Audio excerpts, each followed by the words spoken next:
yang menonjol dari filsafat kenabiannya Al-Farabi. Jadi bagaimana nabi, aulia, para filosof itu koneksi utamanya terletak pada akal fa'al atau akal aktif. Nah, ini tambahan uraian saja.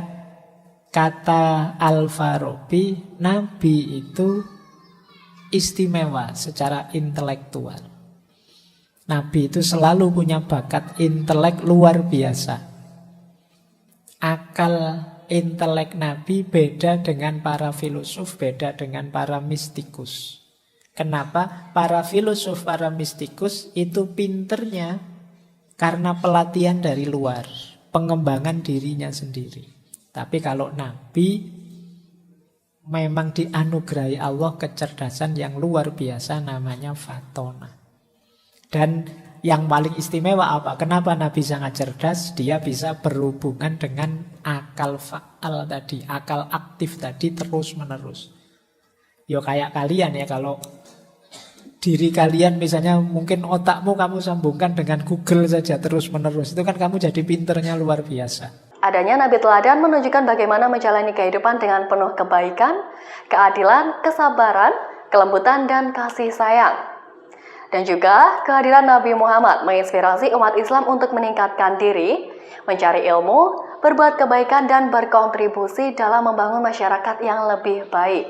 Nah, kali ini akan melanjutkan video ngaji filsafat bersama Dr. Fahrudin Faiz dengan tema filsafat kenabian edisi kenabian. Jadi sebelum kita mulai, mari kita membaca basmalah dan simak video ini sampai habis agar bisa bermanfaat buat kita.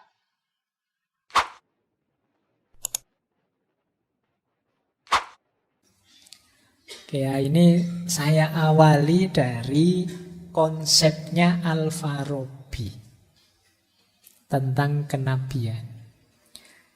Jadi alam itu dalam pandangan para filosof, juga para sufi, itu kan ada level-levelnya. Ada level lahut, ada level malakut, ada level jabarut, ada level nasut. Nah, ini hierarkis sifatnya. Ya tentu saja puncaknya ada Allah. Kalau Al-Farabi ini kan penganut teori emanasi. Nah, ciptaan Allah yang berhubungan dengan akal yang paling dekat itu namanya akal fa'al. Akal fa'al itu kadang diterjemahkan sebagai akal aktif.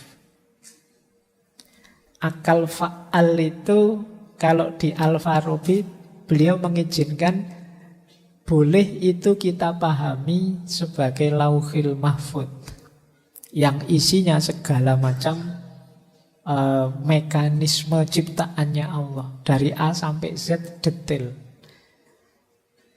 Ya, lauhil mahfud itu semacam apa ya? Kalau hari ini komputer itu dia servernya.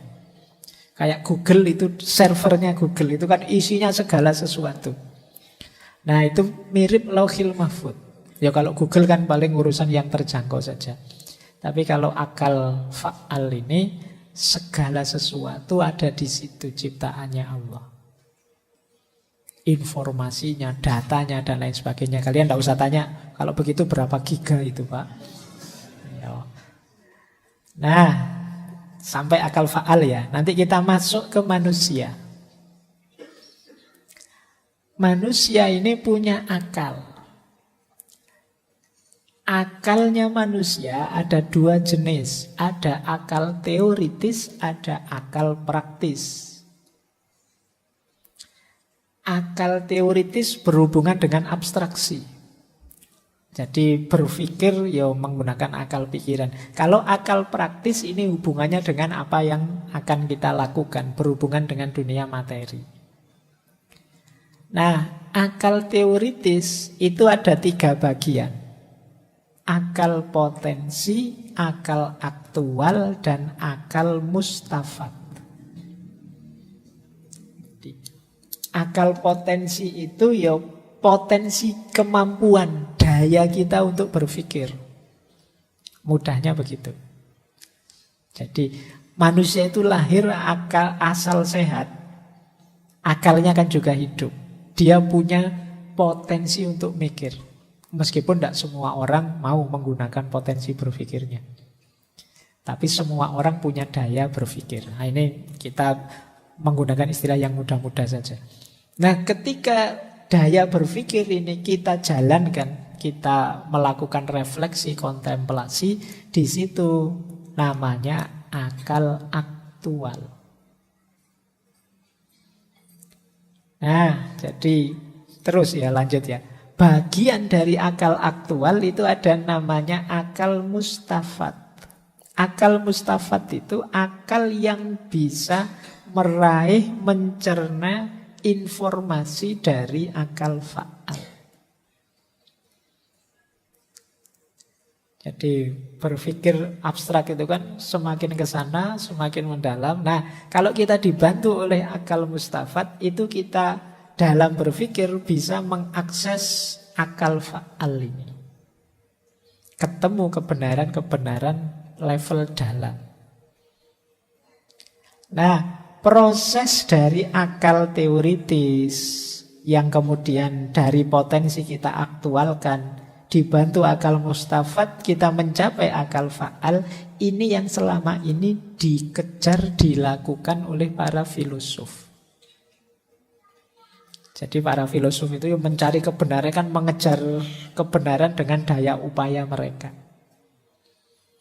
Nah, di kalangan manusia ada manusia istimewa yang tidak perlu secapek itu mencari informasi ke level akal fa'al. Dia diberi langsung informasi dari akal fa'al. Dia punya koneksi langsung, dia punya sambungan langsung dengan akal fa'al melalui namanya wahyu. Jadi wahyu itu informasi pengetahuan dari akal fa'al yang oleh Allah dianugerahkan pada manusia yang dicintainya, yang nanti kita kenal sebagai nabi atau rasul. Jadi ini sebenarnya Al-Farabi misinya menunjukkan bahwa para filosof dan para nabi ini sebenarnya sederajat dalam pencarian kebenaran. Hanya saja para nabi dapat hak istimewa karena tidak perlu susah payah tadi berpikir mendalam, merenung sampai ke tataran akal fa'al. Kalau para nabi dan para rasul dianugerahi langsung oleh Allah lewat wahyu. Makanya mereka ini istimewa.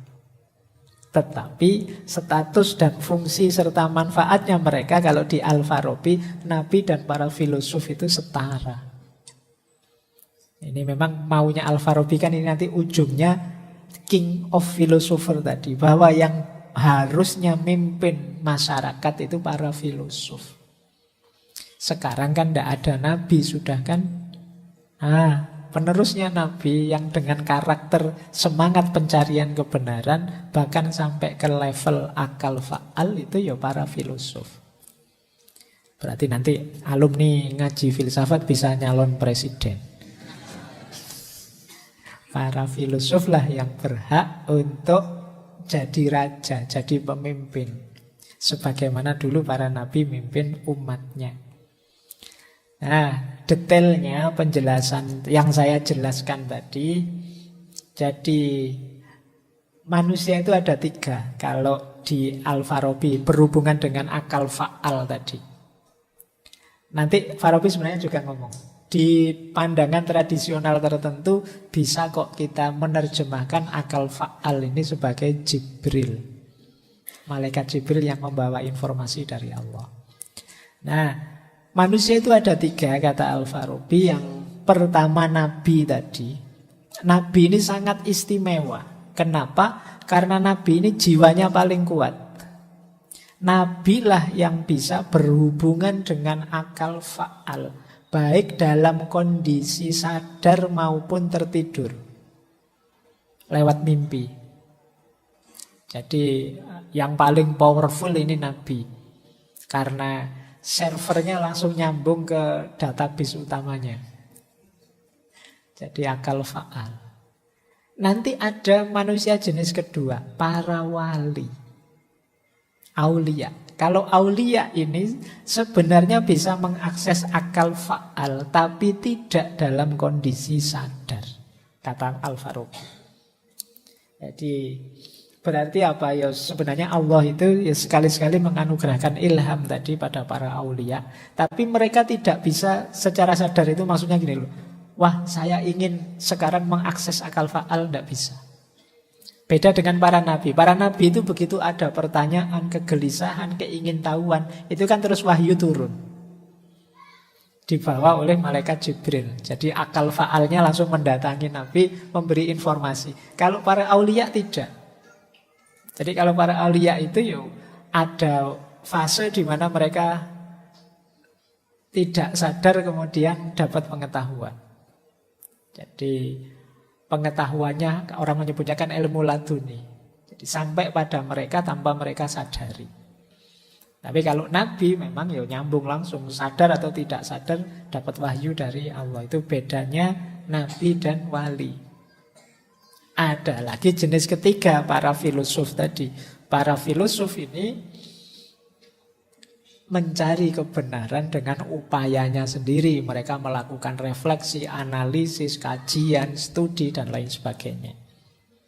Semuanya akan sampai pada muara kebenaran yang sama. Karena puncaknya informasi kebenaran kan tadi ada di server akal fa'al, lauhil mahfud atau Jibril tadi.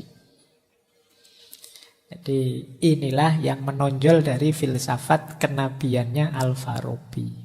Jadi bagaimana nabi, aulia, para filosof itu koneksi utamanya terletak pada akal fa'al atau akal aktif. Nah, ini tambahan uraian saja. Kata Al-Farabi, nabi itu istimewa secara intelektual. Nabi itu selalu punya bakat intelek luar biasa. Akal intelek Nabi beda dengan para filosof, beda dengan para mistikus. Kenapa? Para filosof, para mistikus itu pinternya karena pelatihan dari luar, pengembangan dirinya sendiri. Tapi kalau Nabi memang dianugerahi Allah kecerdasan yang luar biasa, namanya fatona. Dan yang paling istimewa apa? Kenapa Nabi sangat cerdas? Dia bisa berhubungan dengan akal fa'al tadi, akal aktif tadi terus menerus. Ya kayak kalian ya, kalau diri kalian misalnya mungkin otakmu kamu sambungkan dengan Google saja terus menerus, itu kan kamu jadi pinternya luar biasa. Butuh apa-apa tinggal klik, oh ini. Butuh apa-apa klik, oh ini. Bayangkan Nabi itu server utamanya akal fa'al itu. Apa yang kemudian tidak diketahui oleh seorang Nabi. Nah, ini pikirannya Al-Farabi. Saya lanjutkan lagi. Kalau ini Ibnu Sina. Kata Ibnu Sina sebenarnya agak mirip dengan Al-Farabi tadi, cuma ada unsur menurut Ibnu Sina yang tidak setara antara para filosof, para aulia, dan juga para nabi. Kenapa? Dalam diri nabi ada komponen namanya Al-Hadis Al-Qudus. Jadi ini mungkin semacam daya intuitif yang sakral. Jadi daya intuisi yang suci dalam apa ya, kondisi yang optimal. Ini ada di kita itu kan punya intuisi, tapi kan tidak optimal. Intuisi kita sulit menangkap kebenaran. Kalau dalam diri Nabi, Hadis Al-Qudusnya, daya intuitifnya luar biasa. Jadi daya intuitif itu kayak tadi loh, kita merasa, kok perasaanku ndak enak ya. Kok saya merasa Indonesia ini ndak lama lagi misalnya. Itu kan kayak tiba-tiba informasi itu hadir dalam dirimu. Kalau dalam dirimu kan itu ya bisa valid, bisa enggak. Kadang-kadang kamu yang ngelamun, berkhayal, ndak jelas, pikiran aneh-aneh. Tapi kalau di Nabi kok tiba-tiba muncul seperti itu, pasti valid. Kenapa? Intuisinya Nabi nyambung dengan tadi. Kalau pakai bahasanya Al-Farabi, akal fa'al tadi. Jadi tidak hanya, mungkin mudahnya ya kalau pakai istilah komputer, tidak hanya servernya yang luar biasa, komputernya juga sangat canggih. Jadi informasi apapun masuknya cepat dan gampang. Itu namanya Al-Hadis Al-Qudus. Jadi intuisi yang sakral. Dalam diri Nabi ada komponen itu. Ya mungkin kalau HP itu mungkin sudah S200 atau S berapa gitu. Jadi masuk apa saja cepat. Jadi sementara dia nyambung ke server yang luar biasa juga. Itulah yang membuat Nabi sangat istimewa. Kalau di Al-Farabi kan agak setara itu antara Nabi dengan para filosof. Nanti ujungnya ya akal fa'al. Tapi kalau di Ibnu Sina enggak. Karena ada komponen Al-Hadis Al-Qudus. Bahkan daya suci yang namanya Al-Hadis Al-Qudus ini mampu mempengaruhi yang materi-materi. Ini kan sebenarnya daya mental yang luar biasa, tapi bisa mempengaruhi yang materi. Itulah nanti namanya mukjizat. Jadi kalau misalnya Nabi Ibrahim dihukum dibakar oleh Raja Namrud, loh itu kondisi mental yang luar biasa tadi bisa membuat api jadi dingin. Ini namanya mempengaruhi materi. Mungkin seperti mukjizatnya Nabi yang tadi disebut bisa membelah bulan, atau mengeluarkan air dari jari tangan beliau sehingga pasukan bisa minum, atau makanan sedikit bisa jadi banyak. Karena ada cerita Rasulullah itu di rumah sahabatnya cuma ada makanan sedikit, padahal tamunya sangat banyak. Tapi terus makanan yang sedikit itu bisa dibagi untuk sebanyak itu tamu. Ini berhubungan dengan Al-Hadis Al-Qudus. Daya mental yang luar biasa, yang itu bisa mempengaruhi dunia materi, dunia fisik. Ya mungkin gambaran kasarnya kayak orang misalnya, wah kalau kacamata ini jadi kopi anget itu mungkin enak ya. Kalau kita kan, ayo iso. Tapi daya mental seorang Nabi dengan itu bisa mempengaruhi ke materi. Itu nanti yang disebut mukjizat. Nah ini pikirannya Ibnu Sina tentang kenabian. Baik, terakhir ini karena sudah jam 10 kurang sedikit. Saya nambah satu lagi tentang kenabian dari perspektif yang berbeda. Ini dari Muhammad Iqbal, filosof idola kita dari India Pakistan. Jadi Muhammad Iqbal memberi penjelasan bedanya kesadaran kenabian dengan kesadaran mistik atau gnostik. Rasanya kan kalau kita belajar sufi-sufi itu kok ini sufi hebat sekali ya. Nabi aja tidak begitu kan, kita sering begitu. Tapi sebenarnya jauh antara kenabian dengan mistikus. Penjelasannya Iqbal seperti apa? Kata Iqbal, kalau mistikus mengalami pengalaman puncak ketuhanan, biasanya mereka tidak ingin kembali. Seandainya kembali pun dia ingin cepat-cepat mengalami pengalaman puncak lagi, jadi dia tidak terlalu peduli dengan masyarakat sekelilingnya. Pokoknya ingin asik dengan Tuhan saja terus.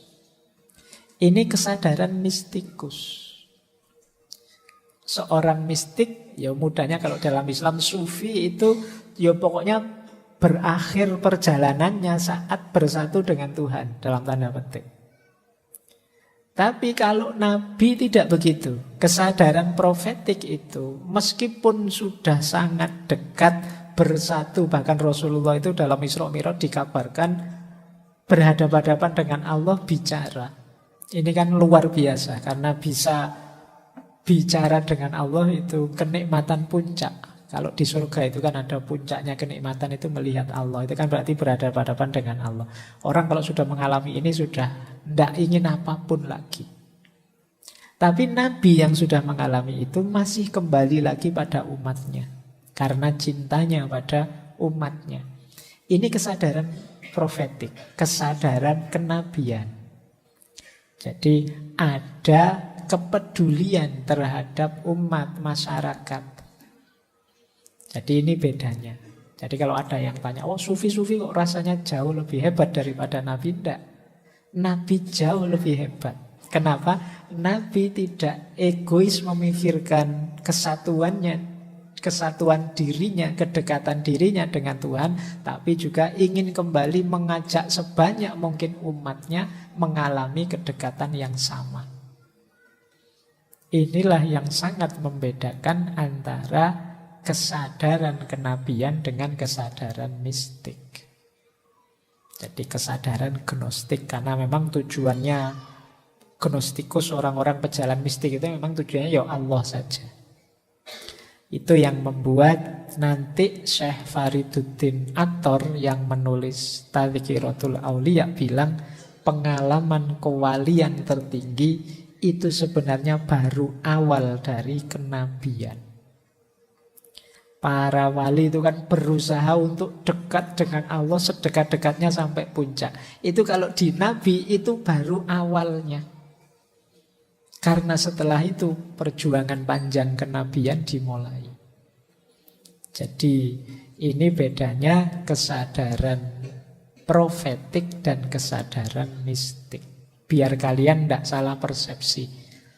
Biar tidak menganggap bahwa wah rasanya dahsyat kalau jadi sufi itu seolah-olah bisa apa saja.